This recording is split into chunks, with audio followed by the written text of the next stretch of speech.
Hello guys, कैसे हैं आप लोग। आई होप सब बढ़िया होंगे। ठीक है, आज के इस क्लास में हम लोग एक नया टॉपिक की बात करेंगे जो एक नॉलेज का टॉपिक है। आप सभी लोगों को यौगिकों के सूत्र बनाने में और उन सूत्रों को तोड़ने में थोड़ी सी प्रॉब्लम आती है। ये 9th क्लास से शुरू होता है और जब तक केमिस्ट्री पढ़ते हो तब तक ये सब चीज़ें आती रहती हैं। तो आज के वीडियो में हम लोग क्या करेंगे, आज के वीडियो में हमें समझना है कि हम यौगिकों के सूत्र कैसे बनाएं। उसके लिए थोड़ा सा तो आपको मेहनत करनी पड़ेगी। मेहनत ये है कि मैंने यहाँ पर कुछ धनायन लिखे हैं, सारे धनायनों के नाम, और धनायन पर जो चार्ज लगा है, जैसे लिथियम पर 1 है, स्टेनस पर +2 है, फेरिक पर +3 है, लेड पर +2 है। ये आपको याद रखना पड़ेगा।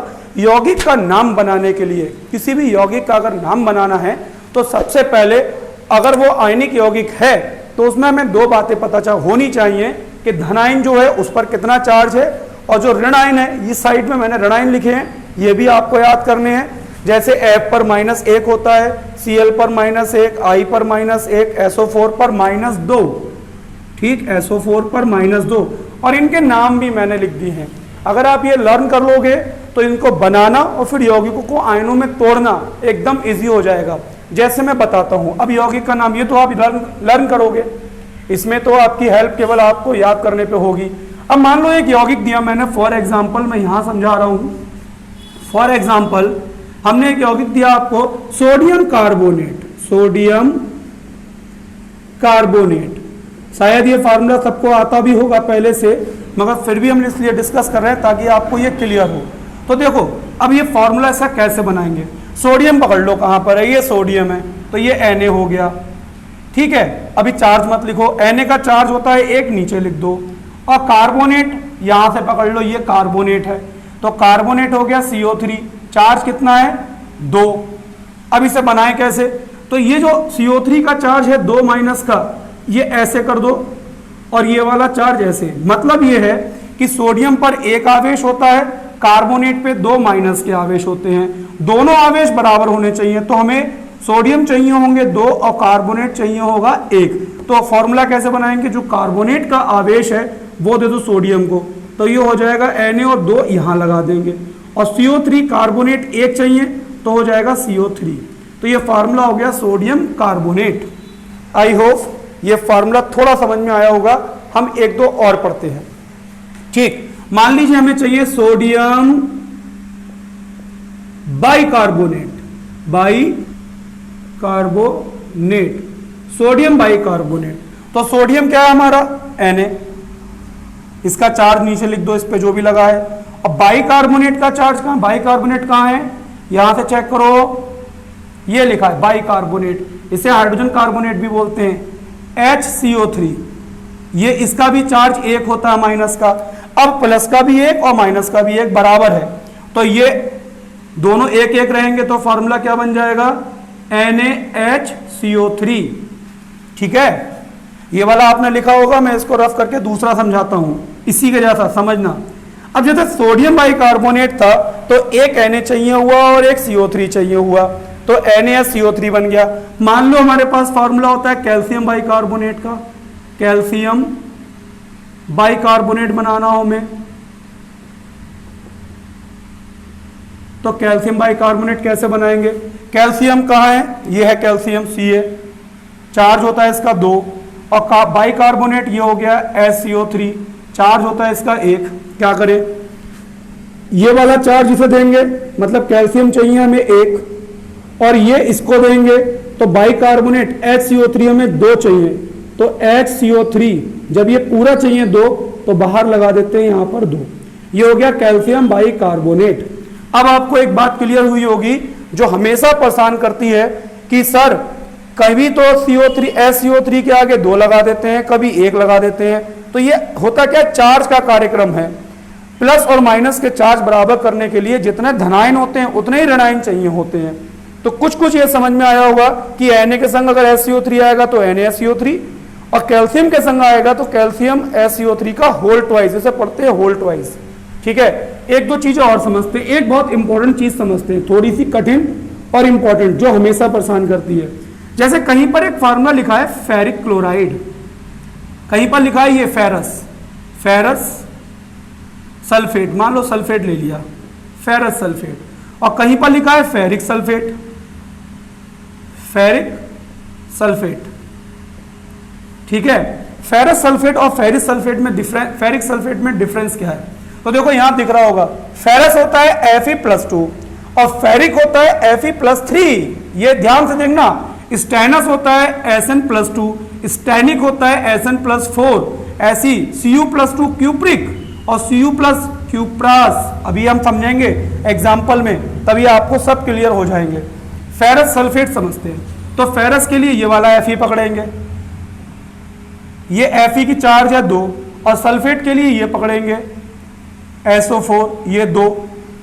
करेंगे क्या, दोनों सेम सेम है, तो फार्मूला क्या बनना चाहिए? फार्मूला बनना चाहिए Fe2 और SO4 भी 2। भाई 2 Fe चाहिए और SO4 2। अब ये दोनों एक जैसे हैं तो कॉमन है, तो चाहे 2 से 2 काट दो, अपॉन करके डायरेक्ट जब एक जैसे होते हैं तो एक ही बार लिख देते हैं ऐसे FeSO4। तो फेरस सल्फेट का फार्मूला रहेगा FeSO4। अब दूसरा समझते हैं, फेरिक। फेरिक क्या है? फेरिक है 3, और सल्फेट, सल्फेट है कितना? सॉरी SO4, SO4 है 2। इसे कैसे बनाएं? अब ये SO4 का जो चार्ज है वो Fe पे चढ़ेगा, और SO3 का चार्ज जो है वो Fe का चार्ज वो है जो SO3 पे चढ़ेगा। तो फार्मूला क्या बनेगा? Fe2, Fe ये वाला 2 और SO4 का होल थ्राइस। कुछ समझ में आया गाइस? तो अब आपको ये समझ में आ रहा होगा कि फेरिक सल्फेट और फेरस सल्फेट में डिफरेंस क्या है। फेरिक में आता है F3 चार्ज वाला और फेरस में आता है Fe 2 चार्ज वाला, इसलिए फेरस सल्फेट का फॉर्मूला FeSO4 होता है और फेरिक सल्फेट का फॉर्मूला Fe2SO4 का होल थ्राइस होता है। हमें Fe 3 हो गए, SO4 2। कुछ कुछ समझ में आया? कुछ कुछ समझ में आया? मुझे लगता है आया होगा। ऐसे हम लोग स्टेनस और स्टेनिक समझते हैं। इतने सारे मैंने इसलिए लिखे हैं कि जितने भी जो भी नाम आए उसी को उठा लो। अभी मैं और दिखा रहा हूं, मान लीजिए हमारे पास है stannous chloride. Stannous chloride, chloride लिखा है बच्चों ये Cl-, और हमारे पास है स्टेनिक क्लोराइड। अब क्या करें, एक में स्टेनस है और एक में स्टेनस, तो स्टेनस को समझो Sn, इसका होता है 2, और क्लोराइड Cl का ऋणायन होता है 1। क्या करेंगे समझ रहे हो? ये इस पे चढ़ाओ और ये इस पे, फार्मूला बनाओ। Sn तो एक ही चाहिए होगा और Cl चाहिए होंगे 2। तो अब क्लियर हुआ होगा कि स्टेनस क्लोराइड का फार्मूला आएगा SnCl2। अब बनाना हो मान लो स्टेनिक क्लोराइड का, तो स्टेनिक में फिर Sn कितना 4 और क्लोराइड Cl 1, ये भी ऐसे भेजो और ये ऐसे, तो क्या बनेगा SnCl4। तो गाइस आज से क्या याद रखना है? Stannous chloride SnCl2, stannic chloride SnCl4। सही है? तो ये तो फार्मूले बनाने आ गए। जैसे मान लो हमसे जिंक सल्फेट कह दे, अब आप जल्दी जल्दी बना सकते हो बहुत सारे फार्मूले। मान लो आपसे कह दे जिंक सल्फेट, जिंक सल्फेट बोल दे जिंक सल्फेट, तो जिंक सल्फेट में क्या करोगे? Zn 2 हो गया और सल्फेट ये भी 2 हो गया। अब इनका जब फार्मूला बनाओगे तो Zn चाहिए हमें 2 और SO4 भी चाहिए कितने? SO4 भी चाहिए कितने? 2। ये दोनों एक जैसे चार्ज होते हैं तो छोड़ देते हैं कॉमन की वजह से, तो फार्मूला हो जाएगा ZnSO4। ये तो फार्मूला बनाने की बात हो गई। जैसे जैसे ये बनाना सीखा वैसे वैसे, अब यहाँ बहुत सारे आयन लिखे हैं, ध्यान रखना, nitrate, sulphide, bicarbonate, permanganate, manganate, dichromate, cyanide, isocyanide, nitride, ये सब आपको आने चाहिए।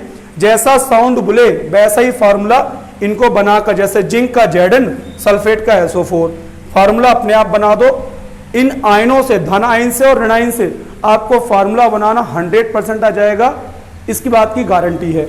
अब मान लो तोड़ना है कोई फार्मूला, तो बच्चों जैसे मुझसे किसी बच्चे ने पूछा कि सर हमें तोड़ना नहीं आता तो कैसे तोड़ेंगे, मान लो जैसे जिंक सल्फेट है, तो जिंक सल्फेट का हमें याद होना चाहिए कि अगर इसे तोड़ेंगे, इसका आयनन करेंगे तो आयनन करने पर जिंक मिलेगा और SO4, और ये चार्ज हमें याद है कि जिंक का होता है प्लस का 2 और SO4 का होता है माइनस का 2। ये तोड़ना हो गया, इस तरीके से तोड़ेंगे। मान लो हमारे पास कोई और है, कौन सा पकड़ लें, कैल्शियम क्लोराइड पकड़ लिया। कैल्शियम क्लोराइड का फॉर्मूला जब आप बनाओगे तो CaCl2 बनेगा, तो CaCl2 जब बनेगा तो कैसे तोड़ेंगे, Ca देखो ये पहले तोड़ो, किस में तोड़ोगे, Ca में आएगा और प्लस Cl आएगा, पहले तो तोड़ के ऐसे लिख देते हैं। अब Ca की कितनी होती है वैलेंसी, +2, और Cl की कितनी होती है, -1। अब Cl हैं कितने, 2, तो आगे 2 लगा दो, ऐसे करते हैं। तो तोड़ना ऐसा होता है।